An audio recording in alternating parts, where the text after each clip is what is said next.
for extended supervision. I know that that is something that is reserved for the most serious. Welcome back to CSL TV, and I just hope you guys are having a beautiful, blessed day.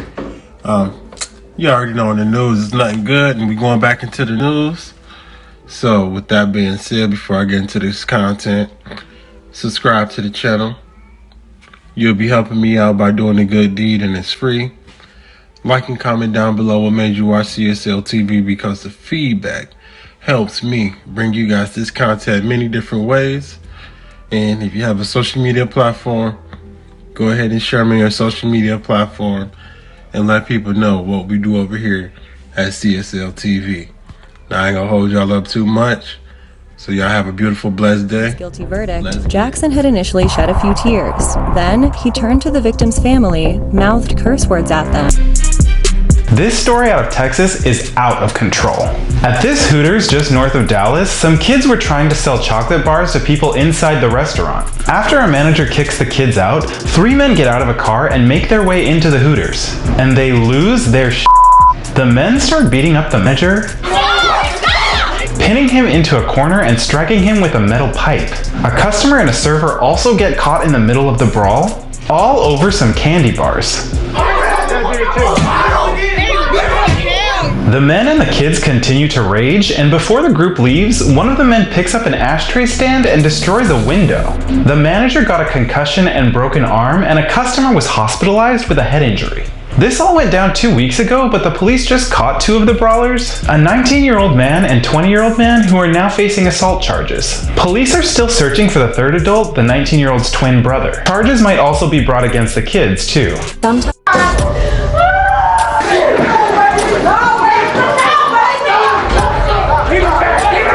We love to watch justice get served, but sometimes convicts don't take their punishments too lightly. Here are some of the most dramatic reactions to prison sentences ever caught on camera. TJ Lane. Meet TJ Lane, a 17-year-old loner who turned into a high school's worst nightmare. On the morning of February 27, 2012, Lane used a handgun to open fire at the Chardon High School cafeteria, fatally shot 3 students and injured 3 others, one of whom ended up being permanently paralyzed. His own sister was one of the students hiding in fear during the shooting. A year earlier, Lane had made a chilling post on his Facebook page, ending with, "Die, all of you." Prior to his sentencing, the unremorseful teen taunted the families of his victims, smirking while wearing a white t-shirt with the word killer handwritten on it, similar to the one he wore during the shooting. The mother of one victim spoke directly to the cold-hearted triple murderer. I hope you have a cold, rough, unkind, harsh prison life with monsters like yourself. I want you to endure years and years of pain and abuse, which is, in my opinion, not harsh enough. If I had my choice, you would die an extremely slow, torturous death. You don't deserve to take another breath. While my 16-year-old son Danny lies in the cold ground because of your disgusting, selfish, and cowardly actions. You need to spend the rest of your life in prison with monsters like yourself. You're a weak, pathetic, vile coward. In his statement, he turned to the families of his victims, making obscene gestures and saying, "And pull the trigger to kill your son, masturbates to memory of you." He was sentenced to 3 life terms without parole. The unrepenting murderer. One night in July 2009, a college student named Nathan Potter was walking back to his apartment in Milwaukee, Wisconsin. The 21-year-old was alone when 19-year-old Shondell Jackson showed up and tried to rob him. When Jackson realized Potter had no money, he fatally shot him.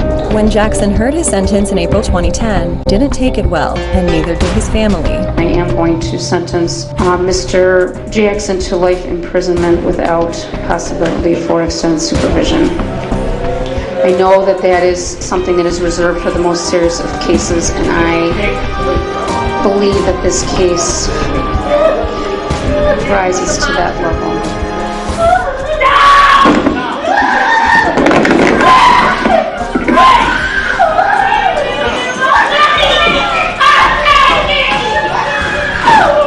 2 months earlier, upon learning his guilty verdict, Jackson had initially shed a few tears. Then, he turned to the victim's family, mouthed curse words at them, and taunted them, even smirking when he reached the door. Coward got what he deserved.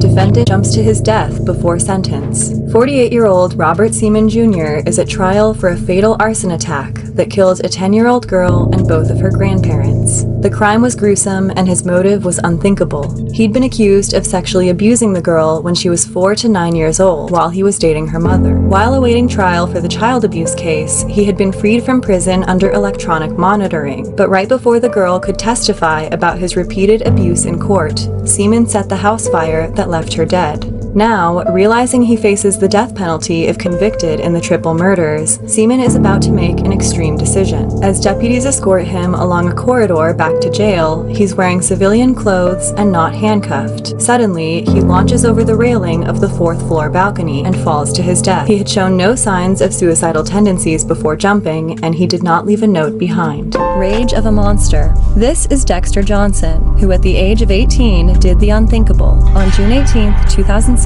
Maria Aparece and her boyfriend Hui No were sitting in their car. That's when Johnson and his 4 accomplices carjacked them and threatened them with guns. After taking them for a ride and demanding money, Johnson sexually assaulted Aparece in front of her boyfriend. The criminals then led the couple into the woods and fatally shot them. Fast forward to June 27, 2007. Dexter Darnell Johnson, the jury has found you guilty of capital murder. In accordance with the laws of the state of Texas, this court hereby assesses your punishment of death. Ladies and gentlemen of the jury, this is going to complete your jury service. I'm going to meet you in the jury room. He's just a god! It's a god! See you, ladies and gentlemen.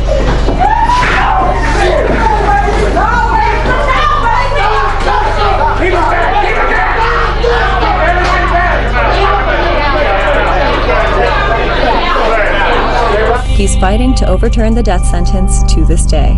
Judge tricks killer into choosing life sentence. It only took the jury 1 hour to find Christopher McNabb guilty for the brutal murder of his 2-week-old baby. Right up until his sentencing, he insisted he was innocent.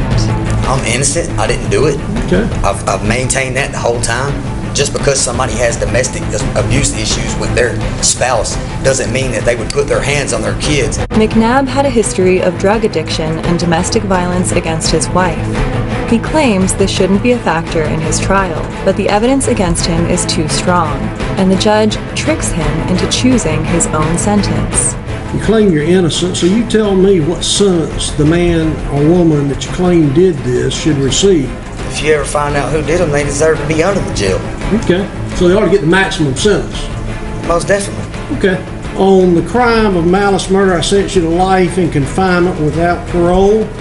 On concealing the death of another, I sentence you to 10 years of confinement, consecutive or after. Count 1. Do you understand each of your sentences? Yes, sir. McNabb is currently behind bars at Hayes State Prison in Georgia.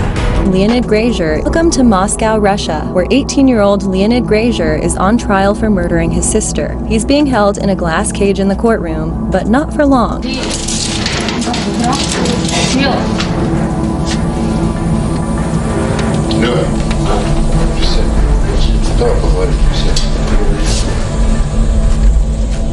But that isn't the last of Grazier's escape plan.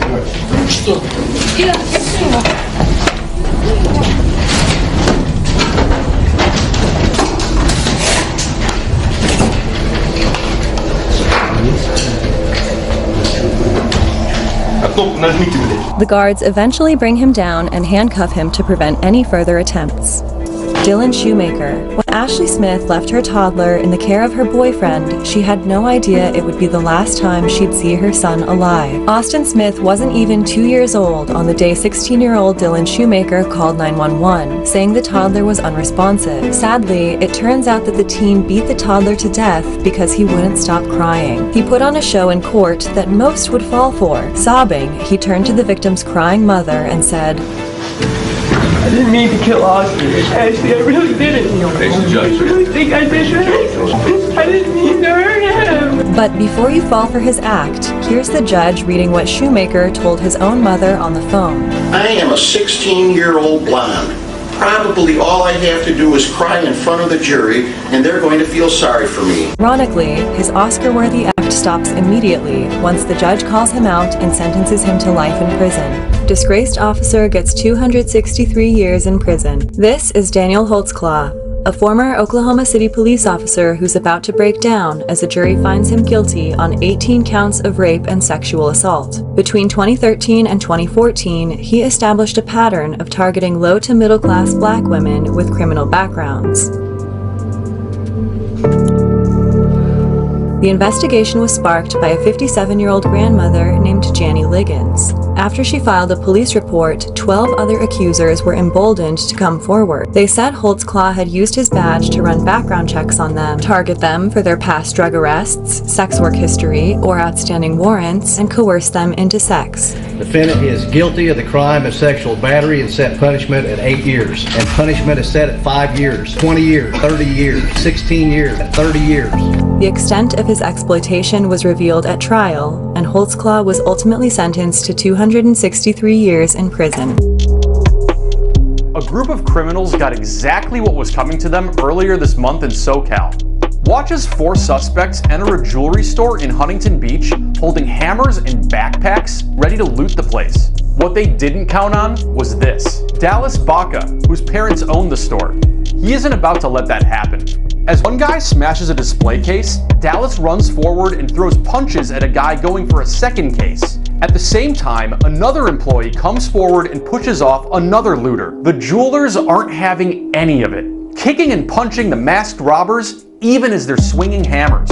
As the fight out front continues, Dallas's sister Sarah grabs a stool from the back and thrusts it towards the burglars. And it works. The robbers run away and nobody at the store is seriously injured. And here's the crazy part. Even with all this damage, the robbers got away empty-handed. The investigation remains open and nobody's been caught yet. But remember, a diamond's forever, but so's a criminal record. This story is absolutely terrifying. At around 2 a.m. last Sunday in New York, a 35-year-old man was jumping from balcony to balcony at an apartment building in Queens. He made his way to a 3rd floor unit and somehow got in through the window. It's not clear if the window was unlocked or open or what, but if that's not terrifying enough, the man also had a knife in his hands. A woman who'd been sleeping noticed the break-in. Police say she ran out of the apartment screaming, leaving her husband in the locked apartment with the intruder. The intruder then allegedly stabbed the husband to death. The intruder then escaped out the window and tried to get into another apartment, but residents had already called 911. When police arrived, they found him climbing down the building. They wrestled with him in the backyard before he was finally brought down with a taser. So, why was this guy trying to get into this building? According to the New York Post, officials believe he was high and looking for drugs. Surprise, right? Yang Zhang has been charged with 2nd-degree murder, burglary, and criminal possession of a weapon. Try to sleep well tonight. Well, one thing for sure, 2 things for certain. They said you ain't getting our shit because they simply was not having it. They was fighting back with everything they can, and y'all know people smashing, grabbing, whatever they can in these jewelry stores been something that's been going on and popping, and it looked like the shit is about to be stopping because they fucking stopped them from getting all their stuff now. I don't see why or what provoked people to want to do and partake in something like this, but y'all gotta be smarter than that. That little stuff ain't even worth nothing compared to your life being taken for 5 to 10, depending on the circumstances, maybe even 20 years if you already have a record. So be smart. Wise up.